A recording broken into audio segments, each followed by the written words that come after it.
Et si Machiavel avait révélé des armes psychologiques capables de déclencher l'attirance sans jamais courir après personne? Est-ce que tu oserais les utiliser jusqu'au bout? Le mystère contrôlé est l'une des forces psychologiques les plus puissantes en séduction, parce qu'il agit directement sur l'imaginaire humain. L'esprit déteste le vide et cherche naturellement à le combler. Quand une personne ne peut pas te cerner complètement, elle pense à toi, elle projette, elle imagine, elle crée une version idéalisée de ce que tu pourrais être. Et cette projection devient souvent plus forte que la réalité elle-même. Le mystère n'est pas le silence maladroit, ni le retrait forcé. C'est une présence maîtrisée. Tu es là, tu existes pleinement, tu échanges, tu souris, tu parles avec assurance, mais tu choisis ce que tu montres et ce que tu gardes pour plus tard. Tu comprends que tout dévoiler trop vite tue la tension. Or, la tension émotionnelle est le moteur du désir. Dans un monde où tout le monde s'expose, où chacun raconte sa vie en détail, où les émotions sont jetées sans filtre, celui qui sait retenir une part de lui devient rare. Et la rareté attire. Le mystère transforme une simple interaction en expérience mémorable. L'autre ne repart pas avec toutes les réponses, mais avec des questions. Et ces questions travaillent pour toi, même quand tu n'es plus là. Le mystère contrôlé commence par la connaissance de soi. Tu sais qui tu es, ce que tu vaux, ce que tu veux. Tu n'as pas besoin de te vendre, ni de convaincre. Tu n'as pas besoin de prouver. Cette certitude intérieure se ressent immédiatement. Elle crée une stabilité qui rassure et intrigue en même temps.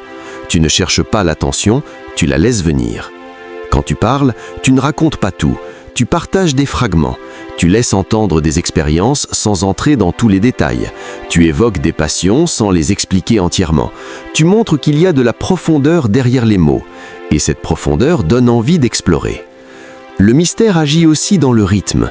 Tu ne réponds pas toujours immédiatement, pas par stratégie artificielle, mais parce que ta vie ne tourne pas autour d'une seule personne. Tu montres que tu as un univers riche, des priorités, des objectifs. Cela envoie un message puissant sans jamais être prononcé. Ton temps a de la valeur.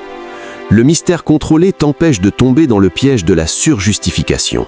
Tu n'expliques pas chaque décision, tu n'argumentes pas chaque choix, tu assumes. Cette capacité à rester calme, posé, centré, crée une autorité naturelle. Les gens font davantage confiance à ceux qui n'ont pas besoin de se défendre constamment. En séduction, trop parler de ses blessures trop tôt, de ses peurs, de ses manques, inverse la dynamique. Le mystère te permet de construire l'intérêt avant de dévoiler la vulnérabilité. Et quand cette vulnérabilité apparaît plus tard, elle devient précieuse, parce qu'elle est choisie, pas déversée. Le mystère contrôlé te protège aussi émotionnellement. En gardant une partie de toi intacte, tu évites de t'attacher trop vite. Tu observes, tu ressens, tu laisses le temps faire son travail. Cette patience est une force immense. Elle te place dans une posture d'équilibre plutôt que de dépendance. Machiavel avait compris que le pouvoir réside souvent dans ce qui n'est pas dit. En séduction, c'est exactement la même chose. Ce que tu tais peut être plus fort que ce que tu dis. Le silence bien placé, le sourire sans explication, le regard calme créent une intensité que les mots ne peuvent pas remplacer. Le mystère contrôlé ne manipule pas, il révèle. Il révèle ta capacité à te maîtriser, à respecter ton rythme, à ne pas te livrer sous pression. Cette maîtrise inspire le respect, et le respect est une base solide pour toute forme d'attirance durable. Plus tu pratiques le mystère de manière naturelle, plus tu te rends compte qu'il te libère. Tu n'as plus besoin de forcer les choses.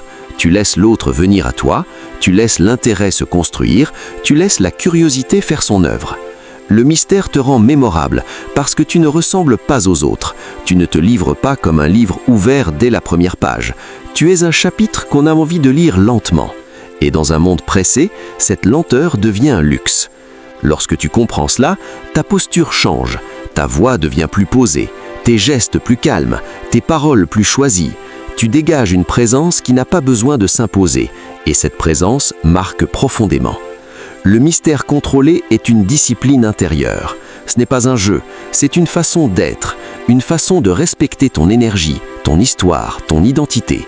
Et plus tu respectes qui tu es, plus les autres ressentent cette valeur sans que tu aies besoin de la proclamer.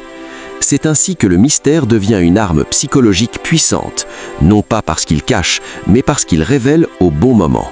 non pas parce qu'il manipule, mais parce qu'il élève. Et celui qui maîtrise cet art ne séduit pas par effort, mais par évidence. La maîtrise émotionnelle est l'un des piliers les plus puissants de l'attraction humaine parce qu'elle révèle une force intérieure que peu de personnes possèdent réellement. Dans un monde où les émotions débordent, où les réactions sont instantanées, où la moindre frustration provoque une explosion, celui qui reste calme devient immédiatement remarquable. Le calme attire parce qu'il rassure et impressionne à la fois. Maîtriser ses émotions ne signifie pas les nier ni les réprimer. Cela signifie les comprendre, les accueillir intérieurement et choisir consciemment comment y répondre. Cette capacité à créer un espace entre ce que tu ressens et ce que tu montres te donne un avantage psychologique immense. Tu ne subis plus les situations, tu les diriges. En séduction, beaucoup perdent leur pouvoir dès qu'une émotion intense apparaît. L'attente d'un message, la peur du rejet, l'excitation excessive, la jalousie. Toutes ces réactions visibles affaiblissent la posture. La maîtrise émotionnelle te permet de rester centré même quand l'enjeu te touche profondément. Quand tu ne réagis pas de manière impulsive, tu envoies un message clair. Tu es stable, tu es sûr de toi. Tu ne dépends pas de la validation extérieure pour te sentir exister. Cette stabilité est extrêmement attractive parce qu'elle crée un sentiment de sécurité émotionnelle. La maîtrise émotionnelle te donne aussi le contrôle du rythme. Tu ne te précipites pas, tu laisses les choses évoluer naturellement. Tu observes les signaux sans les surinterpréter.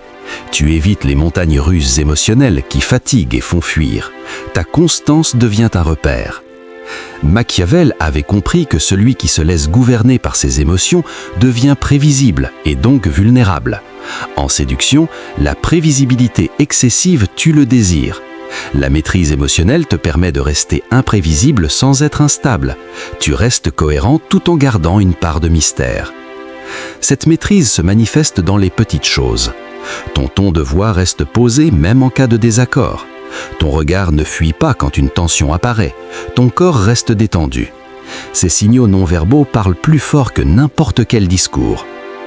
La maîtrise émotionnelle te protège aussi contre l'attachement précipité. Tu ne projettes pas des attentes irréalistes. Tu ne construis pas des scénarios dans ta tête. Tu vis le moment présent. Cette présence calme crée une connexion plus authentique et plus profonde.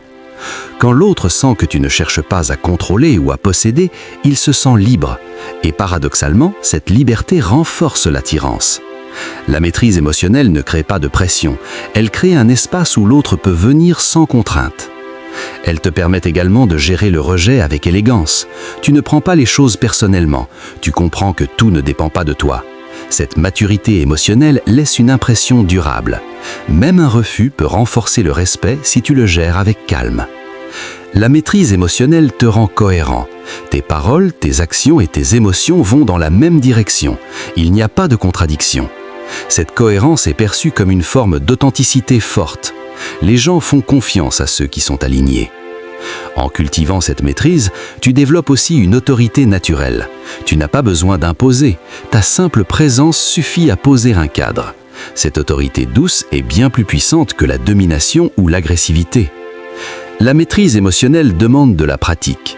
Elle s'entraîne chaque jour dans les petites frustrations, dans les attentes, dans les interactions ordinaires. Chaque fois que tu choisis le calme plutôt que la réaction, tu renforces cette force intérieure. Plus tu maîtrises tes émotions, plus tu te respectes. Et plus tu te respectes, plus les autres te respectent. Cette dynamique est inévitable. Le respect de soi est contagieux. La maîtrise émotionnelle te libère aussi de la peur de perdre. Quand tu n'as pas peur de perdre, tu agis avec authenticité. Tu n'essaies pas de plaire à tout prix, tu es toi, simplement. Et cette simplicité confiante est incroyablement attractive. Dans une relation, cette maîtrise crée de la profondeur. Les échanges deviennent plus vrais, les conflits sont gérés avec intelligence. La connexion repose sur la compréhension plutôt que sur la réaction. Celui qui maîtrise ses émotions devient un point d'ancrage, quelqu'un auprès de qui on se sent bien, quelqu'un qui apaise au lieu de perturber. Cette énergie est rare et recherchée. C'est ainsi que la maîtrise émotionnelle devient une arme psychologique redoutable, non pas parce qu'elle écrase, mais parce qu'elle élève, non pas parce qu'elle contrôle l'autre, mais parce qu'elle te permet de te contrôler toi-même. Et cette capacité transforme profondément ta manière de séduire, d'influencer et de créer des liens durables. La rareté assumée est l'une des dynamiques psychologiques les plus puissantes, parce qu'elle touche directement à la valeur perçue. L'être humain désire naturellement ce qui n'est pas accessible en permanence. Ce n'est pas une question de manipulation, c'est une loi mentale profonde. Plus quelque chose est disponible sans effort, plus il perd de son attrait. Plus il demande de l'attention, du temps et une forme de mérite, plus il devient précieux. La rareté assumée commence par une transformation intérieure. Tu arrêtes de chercher à être choisi à tout prix. Tu comprends que ta valeur ne dépend pas du regard de l'autre. Tu ne cours plus après l'attention. Tu construis une vie qui la mérite. Cette posture change tout. Elle modifie ton énergie, ton attitude, ta manière de parler, ta manière d'être présent. Assumer sa rareté, c'est d'abord remplir son propre agenda. Tu as des objectifs, des projets, des passions. Ton temps n'est pas vide. Tu ne cherches pas quelqu'un pour combler un manque, mais pour partager un excès. Cette abondance intérieure se ressent immédiatement. Elle crée une attraction naturelle, presque instinctive. Quand tu es toujours disponible, tu envoies un message inconscient de dépendance. Quand tu choisis tes moments, tu envoies un message de maîtrise. Les gens respectent ce qui se respecte soi-même. La rareté assumée n'est pas l'absence froide, c'est la présence choisie. Quand tu es là, tu es pleinement là. Quand tu ne l'es pas, c'est parce que ta vie t'appelle ailleurs. La rareté crée aussi une tension émotionnelle saine. L'autre ne sait pas exactement quand il te reverra. Il ne te possède pas, il ne te consomme pas, il t'apprécie. Cette incertitude légère nourrit l'intérêt. Elle maintient l'attention éveillée. Elle empêche la routine de s'installer trop vite. Assumer sa rareté demande du courage. Le courage de ne pas répondre immédiatement. Le courage de dire non parfois. Le courage de ne pas surexpliquer. Beaucoup ont peur que s'ils ne sont pas toujours présents, ils seront oubliés. En réalité, c'est souvent l'inverse qui se produit. Ce qui est rare marque davantage les esprits. La rareté assumée te place dans une position d'égalité émotionnelle. Tu ne donnes pas plus que ce que tu reçois. Tu observes l'investissement de l'autre, tu laisses la relation respirer. Cette respiration évite l'étouffement affectif et crée une progression naturelle. Machiavel avait compris que le pouvoir n'est jamais dans la demande constante, mais dans la capacité à se faire désirer. En séduction moderne, cela signifie ne pas quemander l'attention, ne pas forcer les échanges, ne pas surinvestir dès le départ. Tu avances avec calme et confiance. La rareté assumée t'apprend aussi à respecter tes propres limites. Tu ne sacrifies pas ton bien-être pour plaire. Tu ne modifies pas toute ta vie pour quelqu'un que tu connais à peine. Cette cohérence intérieure crée une image forte. Tu deviens quelqu'un qui a une colonne vertébrale émotionnelle. Quand quelqu'un sent que ton temps est précieux, il fait plus d'efforts pour le mériter. Il devient plus attentif, plus engagé, plus curieux. La relation gagne en intensité parce qu'elle n'est pas acquise. Elle est construite pas à pas. La rareté n'est pas le rejet. Ce n'est pas ignorer. Ce n'est pas disparaître sans raison. C'est simplement ne pas être accessible par défaut. Tu choisis, tu discernes, tu avances avec intention. Cette intention donne de la profondeur à chaque interaction. Plus tu assumes ta rareté, plus tu te libères du besoin de validation. Tu n'as plus besoin de messages constants pour te sentir exister. Tu n'as plus besoin de prouver ta valeur. Tu la vis. Et ce que tu vis devient visible sans effort. La rareté assumée te transforme aussi intérieurement. Elle t'oblige à construire une vie intéressante pour toi avant de vouloir l'être pour quelqu'un d'autre. Elle invite à grandir, à évoluer, à investir en toi. Et cette croissance devient magnétique. Quand tu maîtrises cette dynamique, tu ne séduis plus par insistance, mais par cohérence. Tu n'attires plus par la disponibilité excessive, mais par la stabilité. Tu deviens quelqu'un qu'on respecte avant même de chercher à plaire. La rareté assumée est une force silencieuse. Elle ne crie pas, elle ne s'explique pas, elle se ressent. Elle crée un cadre dans lequel l'autre a envie d'entrer sans jamais s'y sentir obligé. C'est ainsi que la rareté devient une arme psychologique puissante, non pas parce qu'elle prive, mais parce qu'elle élève chaque moment partagé. Et celui qui comprend cela ne cherche plus à être partout, il choisit simplement d'être là où il compte vraiment. La valorisation stratégique est l'une des forces psychologiques les plus subtiles et les plus puissantes, parce qu'elle touche directement au besoin fondamental de l'être humain, se sentir reconnu. Peu de personnes savent réellement valoriser sans flatter, peu savent voir sans projeter, peu savent reconnaître sans chercher quelque chose en retour. Et c'est précisément pour cela que cette capacité crée une attraction profonde et durable. Valoriser stratégiquement ne signifie pas complimenter à tout va, ni distribuer de paroles creuses. Cela signifie observer avec attention, écouter avec présence, comprendre ce qui rend l'autre unique et lui renvoyer cette image de manière sincère et ciblée. Quand quelqu'un se sent réellement vu, quelque chose s'ouvre en lui, une connexion rare, une forme de confiance instinctive. Machiavel avait compris que le pouvoir passe souvent par la reconnaissance. Les individus se lient émotionnellement à ceux qui renforcent leur sentiment de valeur. En séduction, cette loi est encore plus vraie. Celui qui sait valoriser devient une source de bien-être émotionnel, et l'être humain cherche naturellement à rester proche de ce qui le fait se sentir vivant et important. La valorisation stratégique commence par l'écoute. Une écoute réelle, pas une écoute intéressée. Tu fais attention aux mots utilisés, au silence, aux émotions derrière les phrases. Tu repères ce qui compte vraiment pour l'autre, ses efforts, ses doutes, ses rêves, ses combats invisibles. Et tu mets des mots justes là où peu de gens en mettent. Quand tu valorises quelque chose de précis, tu montres que tu es attentif. Tu ne dis pas simplement « tu es formidable », tu dis ce que tu apprécies et pourquoi. Cette précision donne du poids à tes paroles, elle rend ta reconnaissance crédible et mémorable. La valorisation stratégique ne gonfle pas l'ego, elle renforce l'identité. Elle aide l'autre à se voir sous un angle plus juste et plus fort. Tu deviens un miroir positif mais honnête, et ce miroir est rare dans un monde où beaucoup jugent et peu comprennent. Valoriser ne signifie pas idéaliser, tu ne mets pas l'autre sur un piédestal, tu reconnais ses qualités sans nier sa réalité. Cette posture crée une relation équilibrée. L'autre se sent apprécié sans se sentir supérieur, respecté sans être dépendant. Quand une personne associe ta présence à un sentiment de reconnaissance profonde, elle développe un attachement émotionnel naturel. Pas parce que tu l'as manipulée, mais parce que tu as touché quelque chose de vrai en elle. La valorisation stratégique agit à un niveau intime et durable. Cette arme psychologique te distingue immédiatement. Beaucoup cherchent à impressionner, peu cherchent à comprendre. Beaucoup parlent d'eux, peu parlent de l'autre avec justesse. Celui qui valorise avec intelligence sort du lot sans forcer. La valorisation stratégique te demande aussi une grande maturité intérieure. Tu n'es pas en compétition, tu n'as pas peur de reconnaître la valeur de l'autre. Tu sais que valoriser ne diminue pas ta propre valeur. Au contraire, cela révèle ta sécurité intérieure.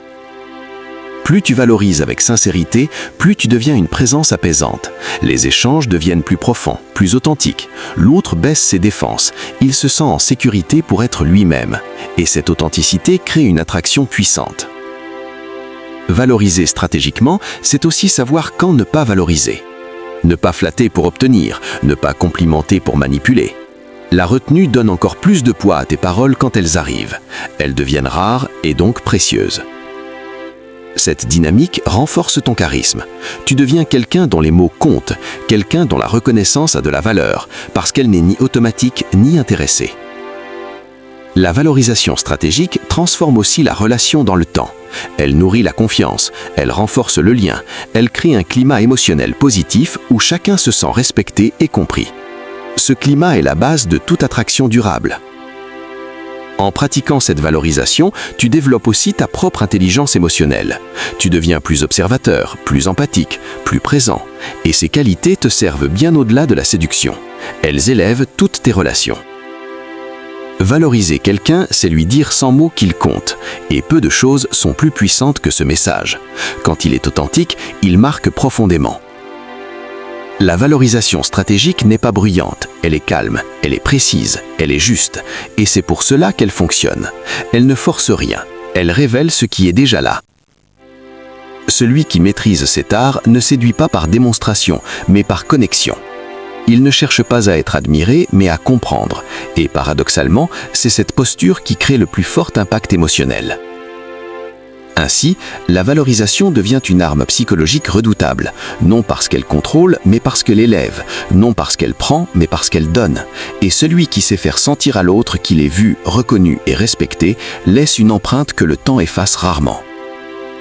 Si cette question te fait réfléchir, alors reste bien jusqu'à la fin, parce que ce que tu vas découvrir peut totalement changer ta façon de séduire, de te positionner et d'influencer sans forcer.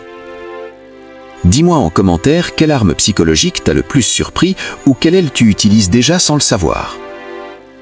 Ici, on ne parle pas de manipulation, on parle de compréhension humaine, de pouvoir intérieur et de maîtrise de soi.